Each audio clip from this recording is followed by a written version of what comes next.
Hello, my name is Jamie, and today I am doing a book review on Halloween Party by Agatha Christie.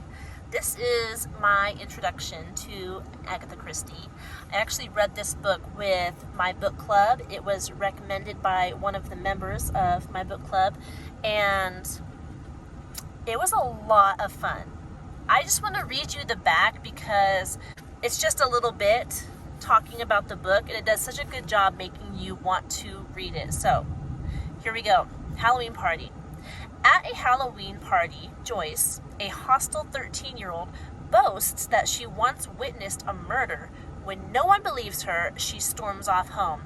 But within hours, her body is found still in the house where the party was, drowned in an apple-bobbing tub. That night, Hercule Poirot is called in to find the evil presence, but first he must establish whether he is looking for a murderer or a double murderer. So, lots of fun, let me tell you. I started this book with zero expectations except for a fun murder mystery story because I've never read any of Agatha Christie's books, and I was not disappointed. It was great. It was a lot of fun. You'll be reading along, and then all of a sudden, this person died, and this person died, and this person died. So in this particular Agatha Christie book, you're trying to figure out, are all these deaths connected, or was there one murder, or was there multiple, but not all of them? Like, you're just constantly trying to figure out who is connected to the actual murderer and who is the murderer.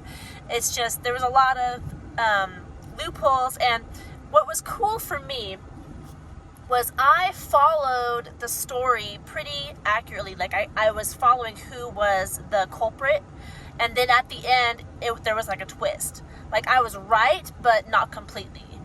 So that was fun. Fun because I was able to pinpoint part of the reveal, but also fun because there was a part that I had no clue, but it was a lot of fun for me because I like to try to figure it out as I'm reading, and I would think I had it, and then I wasn't sure, and then I came back like, oh, I do know what's going on, and so that was why it was fun for me. There are people in my book club that actually like to just read and hear the story and have it be revealed to them as it happens, and you can get that in this book as well. It's just a lot of fun. My only critique is the grammar wasn't the greatest. There was many points where I was like, but let me tell you, the story 100% makes up for it. Whatever. I don't care that there is bad grammar at times in this book.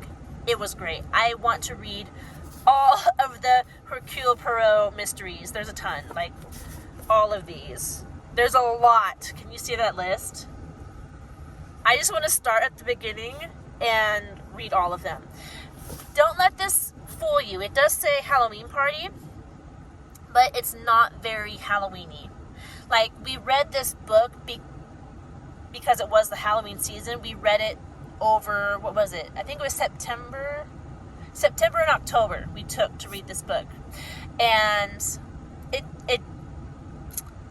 was a murder mystery, so there was that aspect of it. Someone died, but it didn't have like that really creepy Halloween feel to it, if that makes sense. So if you don't like Halloween, don't not read this book because of Halloween, because there's almost no part of it that is Halloween. It's all surrounding the murder mystery. And if you see in this little circle down here, it says I can read. I cannot read upside down. You guys always watch me do this. Inspiration for major motion picture Haunting in Venice. See that little thing down there?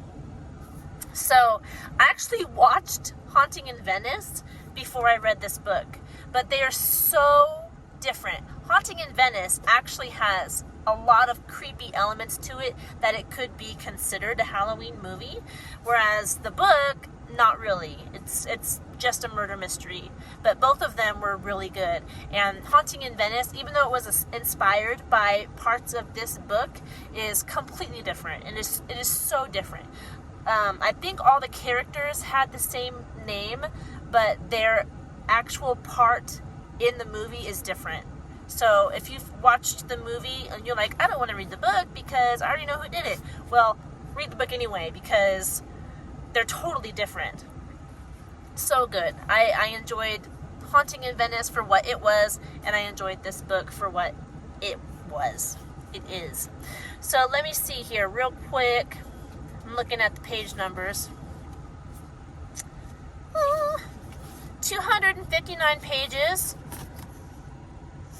That's the words for you if you want to look at the margins and how many words are on the pages. It was not difficult. It read really easily. It just flowed. You weren't sitting there like trying to comprehend the sentence structure, which I actually enjoy for the classics, for the older books, but it's also nice to pick up a book like this where you can just read it, enjoy the story, and have fun with it. I do not believe there are any illustrations. No, there are not. This book, sorry, where is it?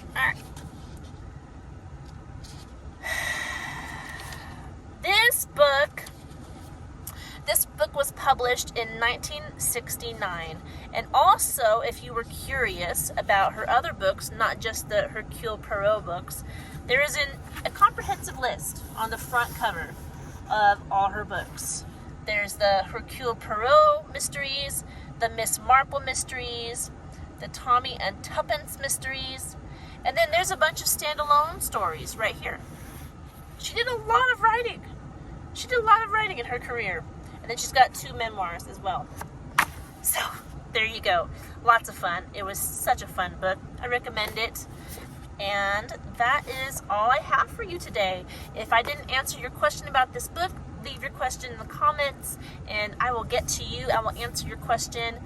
And like this video, subscribe, and I will talk to you in our next video. I hope you're doing well. Goodbye.